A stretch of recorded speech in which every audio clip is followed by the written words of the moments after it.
जी हाँ, पहले ओपीएस, फिर एनपीएस और अब ये यूपीएस यानी यूनिफाइड पेंशन स्कीम।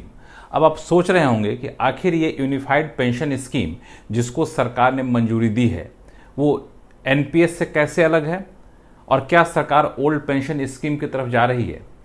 तो इसकी सफाई मैं आपको दे दूं कि सरकार ने जिस यूनिफाइड पेंशन स्कीम को मंजूरी दी है उसकी सबसे बड़ी खासियत यह है कि इसके तहत 50% आपकी बेसिक सैलरी का पेंशन मिलेगा, इस बात की गारंटी सरकार आपको दे रही है। अब ये 50% जो है इसका कैलकुलेशन कैसे होगा, तो आपने रिटायर होने से पहले 12 महीने की जो आपकी बेसिक सैलरी रही है उसका मंथली एवरेज बेसिक सैलरी निकाला जाएगा, यानी औसत निकाला जाएगा, और फिर जो औसत बैठेगा उसका 50% कम से कम आपको पेंशन मिले, इस बात की गारंटी यूनिफाइड पेंशन स्कीम के तहत कर दी गई है। लेकिन इसमें एक शर्त है, कम से कम आपकी नौकरी की अवधि 25 साल होनी चाहिए। अब आप पूछें कि 25 साल से कम है तो क्या होगा, तो अगर 25 साल से कम है तो उसी अनुपात में आपका पेंशन कम हो जाएगा। लेकिन सरकार ने इस बात का खास ख्याल रखा है कि 10 साल तक किसी ने नौकरी कर ली है तो कम से कम 10,000 रुपये मंथली पेंशन मिलता रहे, यह सुनिश्चित कर दिया गया है यूनिफाइड पेंशन स्कीम के तहत। इसमें एक खास बात यह है कि अगर आप ये सोच रहे हो कि सरकार क्या ओल्ड पेंशन स्कीम को अपना रही है, तो ऐसा नहीं है। ओल्ड पेंशन स्कीम से इस यूनिफाइड पेंशन स्कीम की तुलना ना करें, क्योंकि ओल्ड पेंशन स्कीम के तहत पूरा कंट्रीब्यूशन सरकार दे रही थी। एनपीएस के तहत सरकार और एम्प्लॉय दोनों कंट्रीब्यूशन दे रहा था। अभी यूनिफाइड पेंशन स्कीम के तहत क्या है, सरकार ने अपना कंट्रीब्यूशन बढ़ा दिया है, लेकिन एम्प्लॉय का कंट्रीब्यूशन नहीं बढ़ा है। एम्प्लॉय का कंट्रीब्यूशन जो 10% होता था, हम आप जो कंट्रीब्यूट 10% सरकारी नौकरी वाले कर रहे थे वो 10% ही कंट्रीब्यूट करेंगे, लेकिन सरकार जो है अब 18.5% का कंट्रीब्यूशन देगी। तो ये यूनिफाइड पेंशन स्कीम की खासियत है। और दूसरी बात यह है कि यूनिफाइड पेंशन स्कीम में जो 18.5% का कंट्रीब्यूशन सरकार दे रही है, इसकी समीक्षा हर 3 साल पर की जाएगी और समीक्षा करके ये देखा जाएगा कि क्या ये 18.5% जो है इसको बढ़ाने की जरूरत है, क्या घटाने पर तो सरकार विचार नहीं करेगी। लेकिन इस समीक्षा के दौरान किसी भी सूरत में एम्प्लॉय का कंट्रीब्यूशन यानी कर्मचारी के कंट्रीब्यूशन बढ़ाने में विचार नहीं किया जाएगा, या फिर कहें उसमें कोई छेड़छाड़ नहीं किया जाएगा। अब ये जो यूनिफाइड पेंशन स्कीम यानी यूपीएस है, ये अगले कारोबारी साल से लागू हो रही है, यानी 1 अप्रैल 2025 से।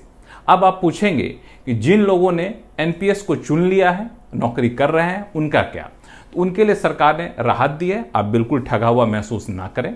अगर आप नौकरी कर रहे हैं, एनपीएस को चुन लिए हैं, तो आप चाहें तो United pension scheme unified pension scheme यानी यूपीएस को आप यहां पे अपना सकते हैं। अब यूपीएस को अपनाने की कोई समय सीमा नहीं है। सरकार का मानना है कि 90% से ज़्यादा लोगों के लिए यूपीएस फायदेमंद है, तो आप भी अपना तुलना कर लीजिए और चाहें तो जब चाहें आप यूपीएस में आ सकते हैं। अब एक सवाल ये उठता है कि जिन लोगों ने 2004 के बाद रिटायरमेंट लिया है एनपीएस के तहत, वो तो बिल्कुल ठगा महसूस कर रहे हो कि हम तो रिटायर भी हो गए, एनपीएस ले लिया था, अब क्या करें। तो वहाँ भी सरकार ने एक बड़ी राहत दी है और ये कहा है कि 2004 के बाद एनपीएस के तहत जो लोग रिटायर किए हैं वो अगर चाहते हैं तो यूनिफाइड पेंशन स्कीम के तहत आ सकते हैं। ऐसी सूरत में उनको एरियर का भुगतान किया जाएगा। जो एरियर बनेगा उस पर सरकार ब्याज भी देगी। जो पीपीएफ यानी पब्लिक प्रोविडेंट फंड का जो ब्याज है वो ब्याज यहाँ पे दिया जाएगा। तो ये सारी बातें हैं यूनिफाइड पेंशन स्कीम के तहत। इसमें एक और बात है, फैमिली पेंशन। अगर किसी पेंशन धारक की मृत्यु हो जाती है, उस पर डिपेंडेंट रहते हैं, तो परिवार को फैमिली पेंशन दी जाएगी। वो फैमिली पेंशन अंतिम पेंशन जो पेंशन धारक ने लिया होगा उसका 60% के बराबर का दिया जाएगा। एक और है कि जो लोग सुपर एनुएट हो जाते हैं, तो सुपर एनुएट हो जाते हैं या फिर वैसी सूरत में सरकार क्या कर रही है कि आपको जो है सो ग्रेच्युटी पे कोई फर्क नहीं पड़ेगा, लमसम आपको अमाउंट दिया जाएगा। वो लमसम अमाउंट जो है सो वो आपके सैलरी का 1 महीने की सैलरी का 10वां हिस्सा होगा और इसमें भी आपको किसी भी तरह का पेंशन पे एश्योर रिटर्न पे कोई असर नहीं पड़ेगा। अगर आप वीआरएस ले रहे हैं तो यहाँ ही बता दूं, वीआरएस ले रहे हैं तो अगर 60 साल की उम्र से पहले भी आरएस ले लिए तो पेंशन आपको 60 साल की उम्र में ही चालू होगा, लेकिन बाकी की सुविधाएं आपको यहाँ पे मिलती रहेंगी। और एक और बात, इसमें इन्फ्लेशन इंडेक्सेशन भी शामिल किया गया है। महंगाई जिस तरीके से बढ़ेगी, जैसे डीए मिलता है मौजूदा कर्मचारियों के लिए, वैसे वहाँ पे आपको डियरलेंस रिलीफ यानी डीआर की सुविधा यहाँ पर की गई है। इस पूरी व्यवस्था के तहत जो है सरकार का मानना है कि एरियर के तौर पर करीब 800 करोड़ रुपए जाएगा और पहले साल में करीब 6,250 करोड़ रुपए जाएगा लागू होने के पहले साल में, और हर साल ये रकम बदलती रहेगी।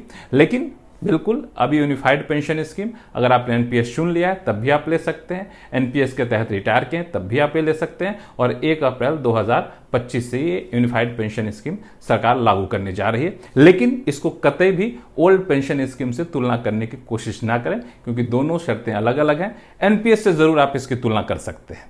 तो एनपीएस के मुकाबले मुझे लगता है कि जाहिर तौर पर यूनिफाइड पेंशन स्कीम कई मायनों में काफ़ी ज़्यादा बेहतर है।